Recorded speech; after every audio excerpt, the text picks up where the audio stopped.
মুসলমান ভাইরা আমার, আল্লাহ পাক রব্বুল আলামিন তাওরাত কিতাব, জবুর কিতাব, ইনজিল কিতাব, বহু কিতাব আল্লাহ তাআলা নাযিল করেছেন।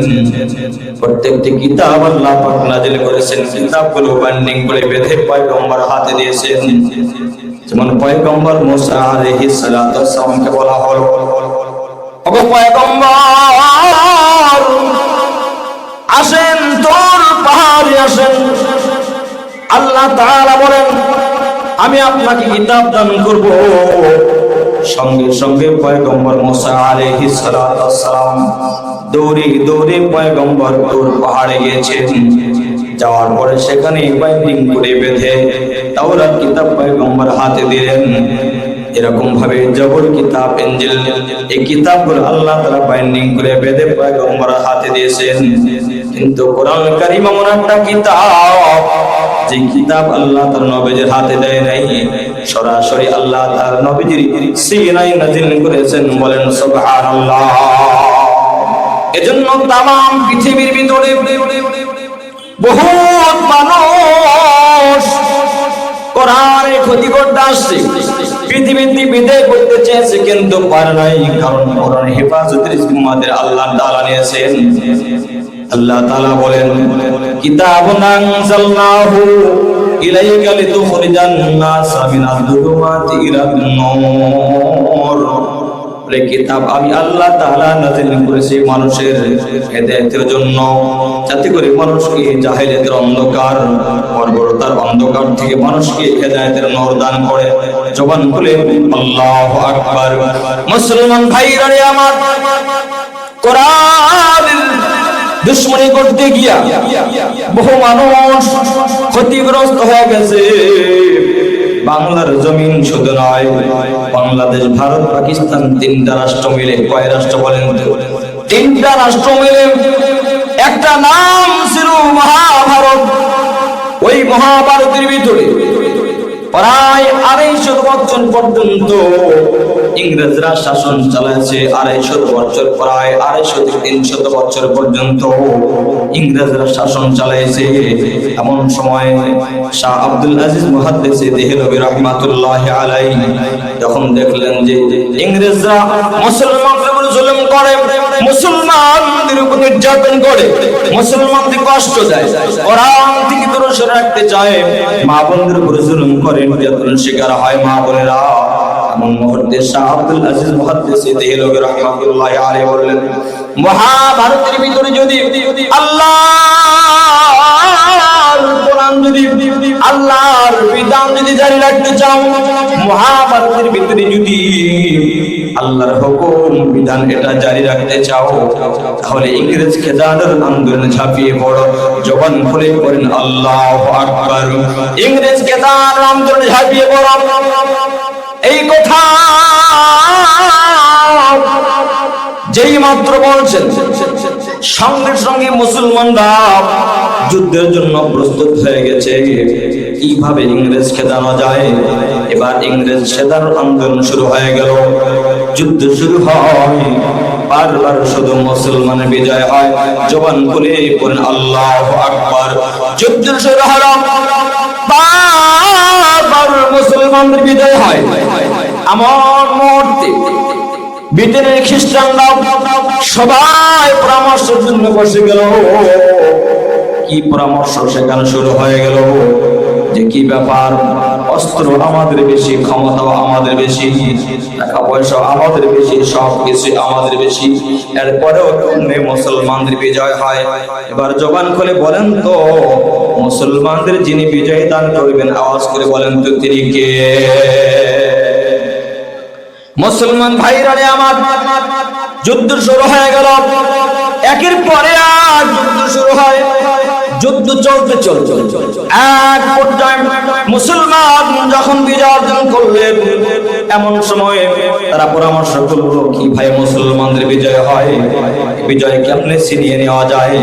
মুসলমান ভাইরা আমার, এজন্য সবাই পরামর্শ করলো তাহলে মুসলমানদের ঈমান কি, মুসলমানদের কিভাবে বিজয় হয়, কোন কারণে মুসলমানদের বিজয় হয়?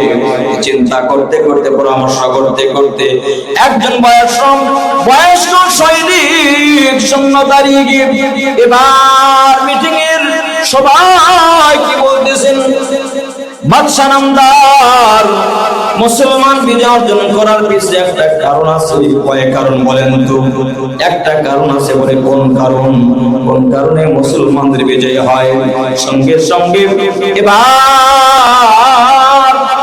বয়স্ক সৈন্য দাঁড়িয়ে গিয়ে বলতেছেন, মুসলমান অস্ত্রের কারণে বিজয় হয় না, মুসলমানরা অস্ত্রের কারণে বিজয় হয় না, টাকা পয়সার সৈন্য বেশি, এ কারণে মুসলমানদের বিজয় হয়। বিষয়টা এমন নয়। বলে কেন মুসলমানদের বিজয় হয়? মুসলমানদের বিজয় অর্জন করার পিছনে কারণ কি? বয়স্ক সৈন্য দাঁড়িয়ে গিয়ে বলতেছে, মুসলমানদের অস্ত্র কম, মুসলমানদের সৈন্য বাহিনী কম, কিন্তু মুসলমানদের একটা সবচেয়ে বড় শক্তিশালী জিনিস, সেটি হলো মুসলমানদের ঈমান। লিল্লাহ তাকবীর। সেটি হলো মুসলমানদের ঈমান। ঈমান এমন একটা সম্পদের নাম, যেই সম্পদের কাছে, যে অস্ত্রের কাছে কাফের বেদিনদের কোন করা মনে বোমা, এরপরে যত অস্ত্র সশস্ত্র আছে, অস্ত্রপাতি আছে, কোন বোমা কোনো কিছুই টিকবে না, কারণ ঈমান এমন একটা পাওয়ারফুল অস্ত্রের নাম। এজন্য ওই বয়স্ক সৈন্য দাঁড়িয়ে গিয়ে বলতেছেন, আল্লাহর কসম, এই সত্তার কসম করে বলতেছি, মুসলমান কেবল বিজয় অর্জন করে মুসলমানদের ঈমানের বলে বলিয়ান হয়। এবার বাদশা নামদার বলতেছেন, তাহলে মুসলমানদের ঈমান ধ্বংস করা যায়। এবার সিদ্ধান্ত করা হলো, মুসলমানদের ঈমান ধ্বংসের একটা কারণ আছে। বলে মুসলমানদের হাতে যতদিন পর্যন্ত আল্লাহর কোরআন থাকবে, মুসলমানদের সঙ্গে বিজয় অর্জন করার সম্ভাবনা। কি করা যায়? বলে যতদিন পর্যন্ত আল্লাহর কোরআন মুসলমানদের সাথে থাকবে, ততদিন পর্যন্ত মুসলমানদের ঈমান ধ্বংস করা সম্ভব নয়। কথা বলেন, কথা বলেন ঠিক কিনা? এজন্য বলতেছিলাম, বাংলার জমিন নয়, তামাম বিশ্বের ভিতরে যতদিন পর্যন্ত মুসলমানদের হাতে থাকবে ঈমান, মুসলমানদের ঘরে ঈমান থাকবে, সংসদে কোরআন থাকবে, সংসদে কোরআন, ঘরে কোরআন, হাতে কোরআন থাকবে, বুকে কোরআন থাকবে, আল্লাহর কসম করে বলি, বাংলার জমিন নয়, তামাম পৃথিবীর ভিতরে কখনো কোনদিন মুসলমানদের পরে আসবে না। কথা বলেন ঠিক কিনা?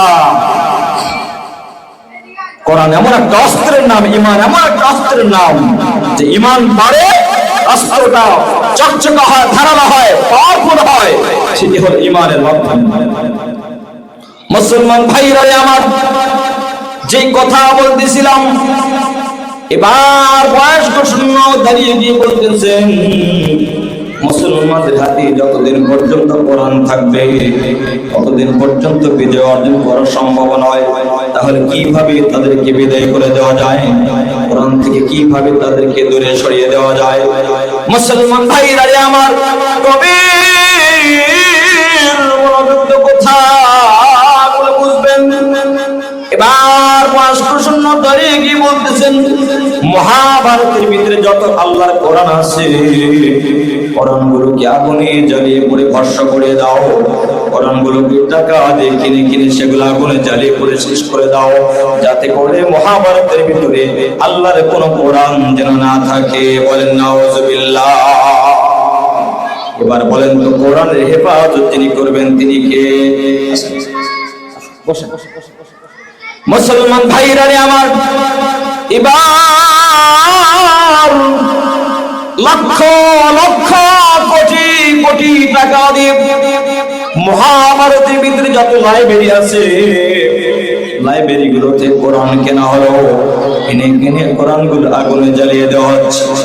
এমন সময় মহাভারতের একজন মুসলমান বন্ধুর সঙ্গে, এরপরে একজন মহাভারতের মুসলমান বন্ধুর সঙ্গে ব্রিটেনের খ্রিস্টান বন্ধুর সঙ্গে দেখা, দুই বন্ধুর দেখা হয়ে গেল।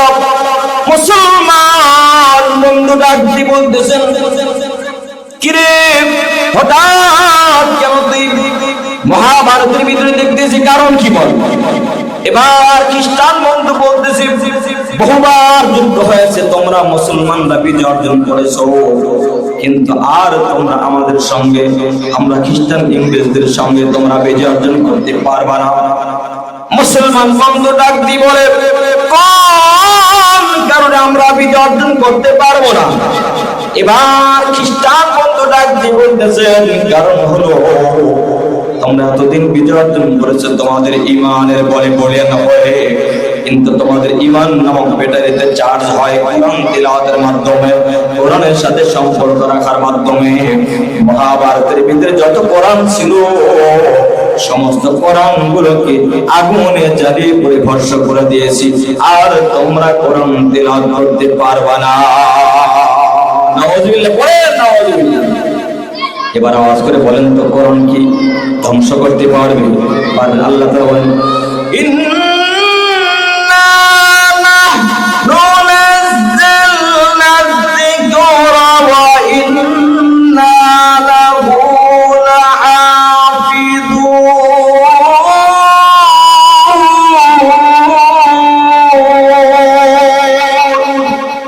মহান আল্লাহ তাআলা বলেন, আমি আল্লাহ তাআলা কোরআনের হেফাজতের জিম্মাদার নিয়ে নিলাম। তামাম পৃথিবীর মানুষ মিলে যে কোরআনের ক্ষতি করতে চায় পারবে না। আর মহাভারতের সমস্ত কাফের মুসলমানদের বিরোধী কাফেররা যখন ষড়যন্ত্র করলো, কোরআনগুলো আগুনে জ্বালিয়ে পুড়ে শেষ করে দিয়েছে। খ্রিস্টান বন্ধুরা যদি বলতেছেন তামাম মহাভারতের ভিতরে যত কোরআন ছিল সমস্ত কোরআন গুলোকে আমরা আগুনে জ্বালিয়ে শেষ করে দিয়েছি, আর তোমরা বিজয় অর্জন করতে পারবা না। মুসলিম বন্ধুরা যদি বলে, ওরে খ্রিস্টান, যে কোরআন গুলো তোরা আগুনে জ্বালিয়ে পুড়ে শেষ করে দিয়েছিস, এই কোরআনটা দেখতে কেমন?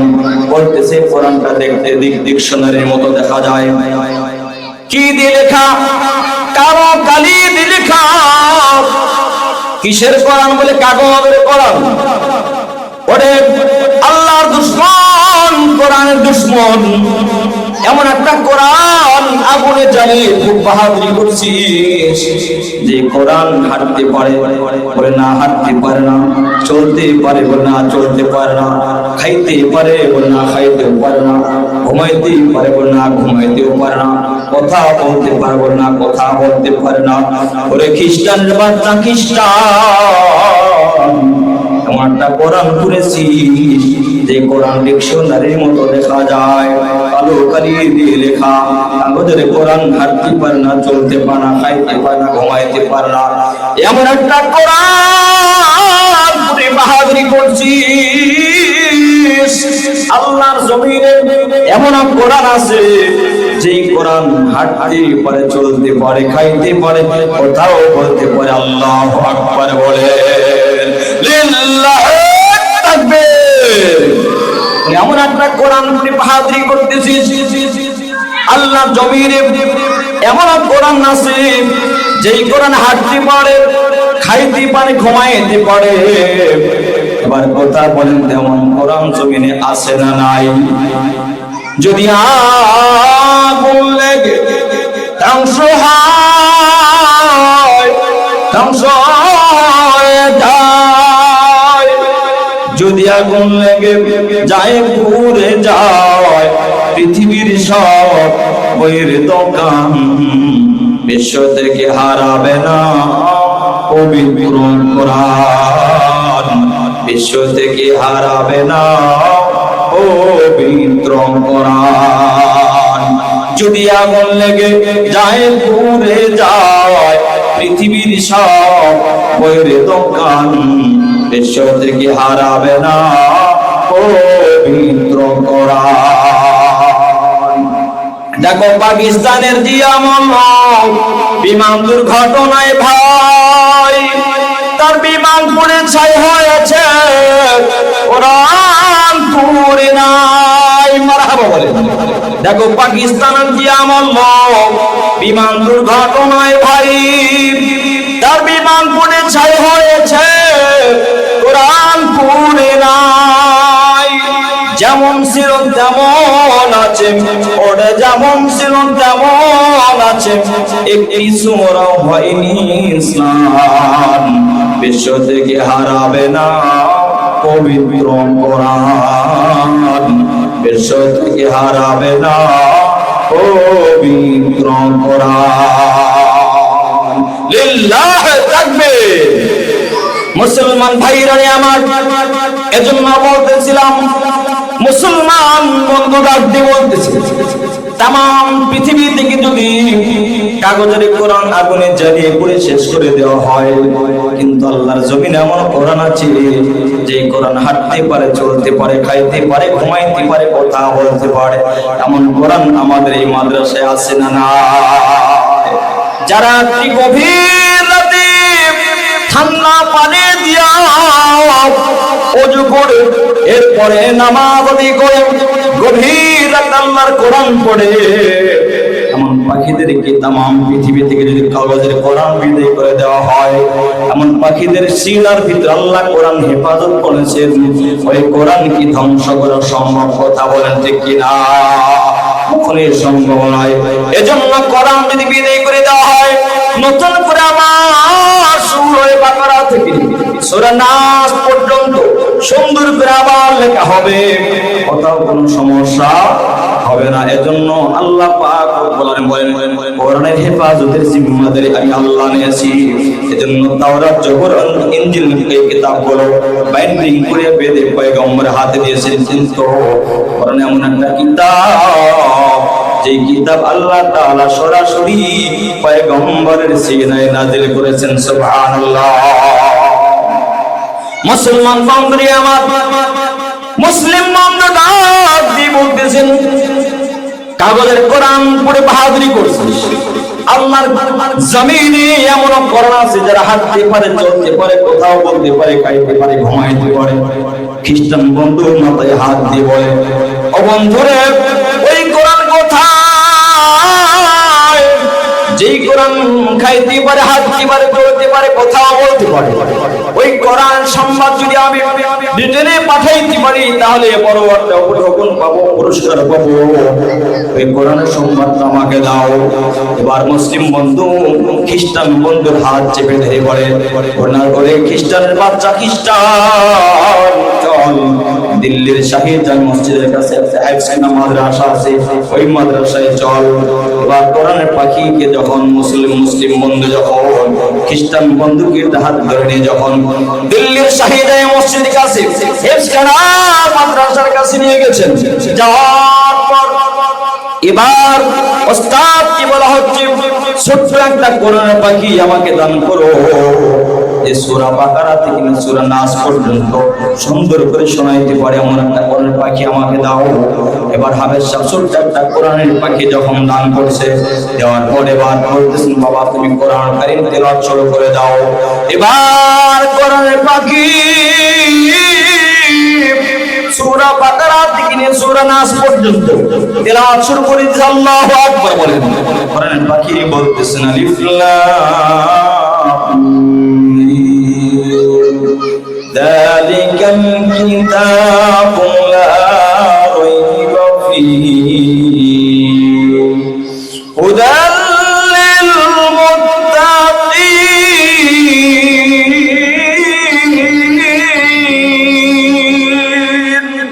কোরআন পাখি যখন এমন পড়ে সূরা বাকারা থেকে টান দিয়েছে, কোরআন পড়তে পড়তে এক পর্যায়ে সূরা ইয়াসিন চলে গেছে।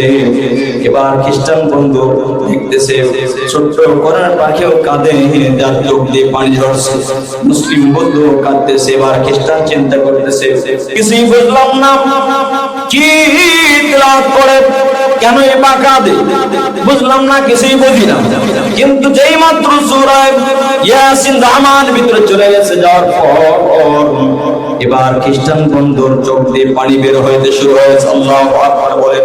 মুসলিম বন্ধু খ্রিস্টানের চোখের দিকে তাকিয়ে দেখে খ্রিস্টানের চোখের কোনা দিয়ে পানি বের হচ্ছে। এমন সময় মুসলিম বন্ধু মনে মনে খুব খুশি, হাইরে এতদিন বহু কোরআনের বিরোধিতা করছিস, কোরআন শোনার পরে তোর দিলের ভিতরে একটা নড়াচড়া শুরু হয়ে গেছে। মুসলমান জবান খুলে বলেন আল্লাহু আকবার। এজন্য বলতেছিলাম, এটা এমন একটা গ্রন্থ যেটা তেলাওয়াত করলে, তেলাওয়াত শুনলে ঈমান বৃদ্ধি হয়। আমার কোনো কথা না, আল্লাহ তাআলা বলেন, ইন্নামাল মুমিনুনা ইযা যুকিরাল্লাহু ওয়াজিলাত কুলুবুহুম ওয়া ইযা তুলিয়াত আলাইহিম আয়াতুহু যাদাতুহুম ঈমানা। কোরআন এমন একটা কিতাব, যে কিতাব যতবার শোনা যাবে, কোরআন শুনলে ঈমানের ভিতরে নাড়াচাড়া শুরু হয়ে যায়, কলবের ভিতরে নাড়াচাড়া শুরু হয়, ঈমান বৃদ্ধি পায়, এটা পরিবর্তন শুরু হয়ে যায়। এজন্য আল্লাহ তাআলা বলেন, কোরআন যতক্ষণ পর্যন্ত শুনবে ততক্ষণ পর্যন্ত ঈমান বাড়বে, তারাই হলো মুমিন। মুসলিম বন্ধু নজর করে দেখতেছেন, লক্ষ্য করে দেখতেছেন, খ্রিস্টানের চোখের কোণা দিয়ে পানি বের হইতে শুরু করেছে। আল্লাহু আকবার বলেন।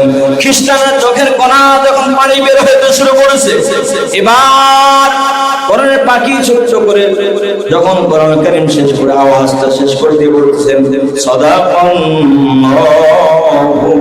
আযীম। খ্রিস্টান বন্ধু এবার কোরআনের পাখির দুইটা পা চেপে ধরে বলতেছেন, ওরে কোরআনের পাখি, তোর তেলাওয়াত বন্ধ করবি না, যতক্ষণ পর্যন্ত তেলাওয়াত করতেছি শুধু মজাই লাগে, শুধু মজাই লাগে, শুধু ভালোই লাগে। এবার জোরে বলেন তো, কোরআনের ভিতরে মজা দান করেছেন কে?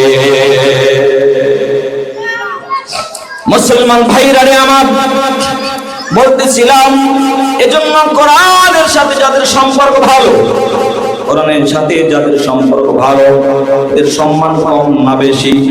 সম্মান বেশি কারণ হলো এই কোরআনের সাথে যাদের সম্পর্ক হয়েছে, যাদের মহব্বত হয়েছে, তাদের মান মর্যাদা আল্লাহ বাড়িয়ে দিয়েছেন। এজন্য কোরআন যতক্ষণ পর্যন্ত তেলাওয়াত করা হবে, যতক্ষণ পর্যন্ত কোরআন পড়া হবে, ততক্ষণ পর্যন্ত ঈমান বাড়বে। লোকটার চেহারায় নূর দান করবেন কে? মুসলমান ভাইরা আমার, এবার খ্রিস্টান বন্ধু ডাক দিয়ে বলতেছেন, ও মুসলমান বন্ধু, আমি আর খ্রিস্টান ধর্মে থাকতে চাই না, এই মুহূর্তে কালিমা পড়ে মুসলমান বানিয়ে দাও। আশহাদু আল্লা ইলাহা ইল্লাল্লাহু ওয়া আশহাদু আন্না মুহাম্মাদান আবদুহু ওয়া রাসূলুহু। লিল্লাহি তাকবীর। মুসলমান ভাইরা আমার, খ্রিস্টান বন্ধু কালেমা পড়ে মুসলমান হয়ে গেছে। এবার মুসলমান বন্ধুকে ডাক দিয়ে বলতেছে, আর ব্রিটেনে আমি ফিরে যেতে চাই না। যখন কখনো যদি তুমি ব্রিটেনে যাও, আমার এলাকার কোন মানুষের সঙ্গে দেখা হয়, বলবা তোমাদের যে সন্তান কোরআন পড়ে ফেলার জন্য, আগুনে পড়ে ফেলার জন্য ব্রিটেনে আসছে, ওই সন্তান কোরআন বলা হয়ে গেছে। কোরআন পড়ে নাই, বরং তিনি কোরআনের হেফাজতের জিম্মাদারি দার হয়ে গেছে। আল্লাহু আকবার বলে। এজন্য বলতেছিলাম, কোরআনের পাখি আমাদের এই মাহমুদিয়া মাদ্রাসায়, আল মাদ্রাসাতুল মাহমুদিয়া, এখানে কোরআনের পাখি আছে না নাই? শুনলাম এখানে কয়েকজন হাফেজ কোরআন, যারা কোরআন কারীম সূরা বাকারা থেকে সূরা নাস পর্যন্ত শেষ করে দিয়েছে, আলহামদুলিল্লাহ। এজন্য এখান থেকে কোরআনের পাখি তৈরি হয়, কোরআন ওয়ালা তৈরি হয়। এখান থেকে কখনো গান বাজনা শিখে বের হয় না। এজন্য বলতেছিলাম, এমন সন্তান যদি ঘরে থাকে, যে সন্তান আপনার আমার জানাজা নামাজ পড়াবে, এমন সন্তানের দরকার। জোরে বলেন তো, আছে না নাই? আছে না নাই? এমন সন্তানের বড় অভাব। জীবনের শেষ নামাজ, আমি এক জায়গায় মাহফিলে গিয়েছি, একজন বলছেন, হুজুর বড় দুঃখের বিষয় হলো তিনটা সন্তানকে আমি জেনারেলে পড়াইছি, বড় বড় চাকরি করছে, তারা লক্ষ লক্ষ টাকা ইনকাম করে, কিন্তু সন্তানগুলো আমার জানাজা পড়াবে এমন একটা সন্তান আমি তৈরি করতে পারি নাই। তাই এটার জন্য বাবার জন্য ব্যর্থ হয়ে যায়। সেটি হলো একজন কোরআন ওয়ালা সন্তান তৈরি করে যেতে পারে নাই। অথচ ওই সন্তান যদি আল্লাহ ওয়ালা হয়, মৃত্যুর পর তিনটা জিনিস জারি থাকে, সাদকাতুন জারিয়াতুন, ওয়ালাদুন সালিহুন। সেটি হলো নেক সন্তান, মৃত্যু হওয়ার পর কবর জগতে শুয়ে শুয়ে তার সওয়াব হবে। সুবহানাল্লাহ। মুসলমান ভাইরা আমার, এজন্য কোরআনের সাথে সম্পর্ক থাকার দরকার আছে না নাই? সম্পর্ক রাখার দরকার আছে। ইমাম গাযালি রাহমাতুল্লাহি আলাইহি স্বপ্ন যোগে দেখতেছেন এলাকার ভিতরে রহমতপুর গ্রাম আছে, সেই গ্রামের ভিতরে একজন আল্লাহর মরণ হলো। ইমাম গাজালি রাহমাতুল্লাহ আলাইহি স্বপ্ন যোগে দেখতেছেন, ইমাম গাজালি দেখতেছেন এলাকার ভিতরে রহমতপুর গ্রামের একজন আল্লাহর মরণ হয়েছে, কিন্তু তাকে জানাজা দাফন কাফন কে করবে এমন কোন মানুষ তার এলাকার ভিতরে নাই। ভাইরা আমার, বন্ধুরা আমার, সঙ্গে সঙ্গে ইমাম গাজালিকে আল্লাহ তাআলা বলতেছেন এই মুহূর্তে তুই রহমতপুর গ্রামে যাবি, জাল্লাওয়ালা যে আমার প্রিয় বান্দার মরণ হয়েছে, জানাজা দাফন কাফন কে করাবে এমন কোনো মানুষ নাই, তার জানাজা দাফন কাফনের কাজ তোমার জিম্মাদারি দিয়ে দিলাম। ইমাম গাজালি ঘুম থেকে উঠে রহমতপুর গ্রামের দিকে রওনা হয়েছে। চলতে চলতে পর্যায়ে রহমতপুর গ্রামে চলে গেছেন। গ্রামের শুরুতেই কিছু মানুষ বসে আছেন সেখানে, দেখার পর বলতেছেন এই গ্রামের ভিতরে কোনো মানুষ মারা গেছে নাকি? সঙ্গে সঙ্গে বার বলতেছেন না না, এই গ্রামের ভিতরে কোন মানুষ মারা গেছে না গেছে এই খবর আমাদের কাছে নাই। আসলে দেখেন, কোন গরিব অসহায় মানুষ যখন মারা যায় এলাকার ভিতরে তেমন কোনো জানাজানি হয় না, কিন্তু একজন ধনী মানুষ যদি মারা যায়, সম্পদশীল মানুষ যদি মারা যায় এলাকার ভিতরে জোরে বলেন তো খবর আছে না না? ভাইরা আমার, বন্ধুরা আমার, এবার ইমাম গাজালি গ্রামের মাছ পথে চলে গেছেন। গ্রামের মাঝখানে যাওয়ার পর এবার ডাক দিয়ে বলতেছেন, কিছু লোক বসে আছেন দোকানের পাশে দাঁড়িয়ে দাঁড়িয়ে বসে বসে গল্প করছে। এমন সময় ডাক দিয়ে বলতেছেন এলাকার ভেতরে, এই গ্রামের ভিতরে কোন আল্লাহওয়ালার মরণ হয়েছে, যার নাম আব্দুর রহমান। ডাক দিয়ে বলতেছেন গ্রামের ভিতরে আব্দুর রহমান নামক বান্দার মরণ হয়েছে কিনা বলতে পারবো না, গ্রামের শেষ মাথায় একজন আল্লাহওয়ালা নাকি কোন ধরনের মানুষ জানি না, তবে তার মরণ হয়েছে। শুনলাম 2 দিন আগে মৃত্যু হয়েছে, কিন্তু তার জানাজা দাফন কাফন এখন পর্যন্ত হয় নাই। ইমাম গাজালি চলতে চলতে এক পর্যায়ে শেষ পর্যন্ত বানতে চলে গেছেন। যাওয়ার পরে দেখেন কয়েকজন ছোট ছোট নাবালেগা শিশু ওখানে বসে বসে তারা কোরআন পড়ছে। বাবার পাশে কিন্তু তারা জানাজা কেমনে পড়ায়, কেমনে দাফন কাফন করে খুব ব্যবস্থা তাদের হয় নাই। এবার ইমাম গাজালি ডাক দিয়ে বলতেছেন এই বাচ্চারা, এই সন্তান, তোমাদের বাবা যে মারা গিয়েছে, কয়েকদিন পূর্বে মারা গেছে বলে 2 দিন আগে মারা গিয়েছে, দাফন কাফন করাবে এমন কোন মানুষ নাই। বলে ঠিক আছে, ঠিক আছে, দাফন কাফন করাবে এমন কোন মানুষ নাই। এরপরে 3 ডাক দিয়ে বলতেছেন ঠিক আছে, ভয়ের কোনো কারণ নাই, চিন্তার কোনো কারণ নাই, এই মুহূর্তে আমি তোমাদের বাবার জানাজা দাফন কাফনের জিম্মাদারি নিয়ে নিলাম। আল্লাহু আকবার, বলেন আল্লাহু আকবার। মুসলমান ভাইরা আমার, বলতেছিলাম সঙ্গে সঙ্গে ইমাম গাজালি রাহমাতুল্লাহি আলাইহি দাফন কাফনের কাজ শেষ করে কবরের ভিতরে যখন লাশ রাখবে, এমন মুহূর্তের ভিতরে কবর যখন লাশ রাখবে, কবর খনন করার পরে কবর থেকে সুঘ্রাণ বের হয়। ইমাম গাজালি চিন্তা করতেছেন কবর থেকে এত সুন্দর সুঘ্রাণ বের হওয়ার কারণ কি, এমন আমল করেছেন যার কারণে আল্লাহ তাআলা আমাকে তাকে স্বপ্নে দেখায়ছেন, তার জানাজা দাফন কাফনের জিম্মাদারি রব্বুল আলামিন আমাকে দিয়েছেন। এবার ইমাম গাজালি রাহমাতুল্লাহি আলাইহি এবার দৌড়ি বাচ্চাদের কাছে গেছেন, তোমাদের বাবা কি এমন আমল করতো যে আমলের কারণে আসমানের মালিক তার কবরে বেহেশতের ঘ্রাণ, জান্নাতি ঘ্রাণ প্রবেশ করায় দিয়েছে। বলে কারণ সন্তানরা বলতেছেন আমরা বলতে পারবো না, তবে আমার মা বলতে পারবে কোন কারণে আমার বাবার কবর থেকে সুঘ্রাণ বের হইতেছে, আমার মা বলতে পারবে। দৌড়ে চলে গেছেন ইমাম গাজালি। ইমাম গাজালি আব্দুর রহমান কাঠুরিয়ার মার স্ত্রীর কাছে চলে গেছেন। যাওয়ার পরে বলতেছেন তোমার স্বামী কেমন আমল করেছে, কোন আমল করেছে যে আমলের কারণে আল্লাহ তাআলা তোমার স্বামীর কবর থেকে মিষ্টাম্বরের ঘ্রাণ বের করে দিয়েছে, কি এমন আমল করেছেন? স্ত্রী ডাক দিয়ে বলতেছেন ভাইজান, আমার স্বামী তেমন কোন আমল করতে দেখি নাই, তবে আমার স্বামী কোরআন পর্যন্ত সুন্দর করে পড়তে পারলাম, কোরআনের তেলাওয়াতটাও শিখে নাই, কিন্তু আমার স্বামী ফজরের নামাজ জামাতের সাথে পড়ে যখন ঘরে আসতো, পরে আসার পরে আমার স্বামী কি করতো, আল্লাহর কোরআন কারীম যে একটা তাকে কোরআন ছিল, তাকে তক্তায় একটা কোরআন ছিল, সেই কোরআন হাতে নিত।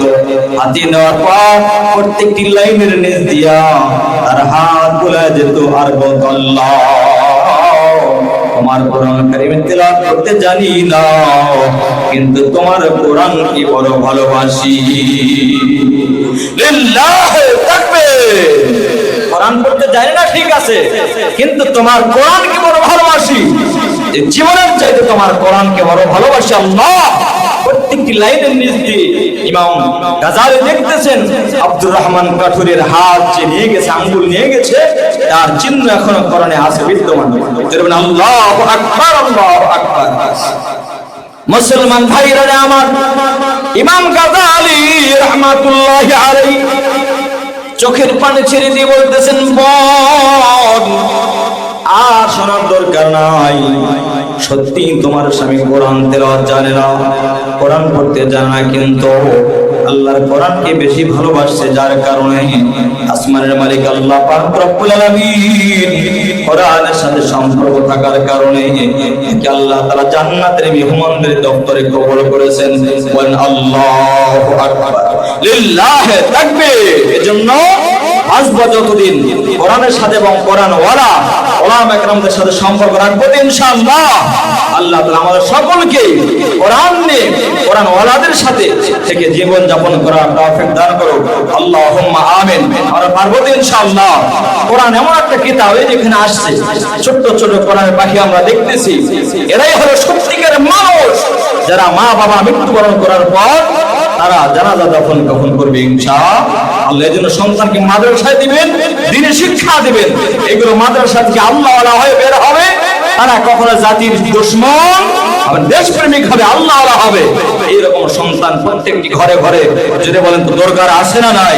আল্লাহ আমাদের সন্তানদেরকে দিনদার আল্লাহওয়ালা মুত্তাকি হিসেবে কবুল করুন, আল্লাহুম্মা আমিন।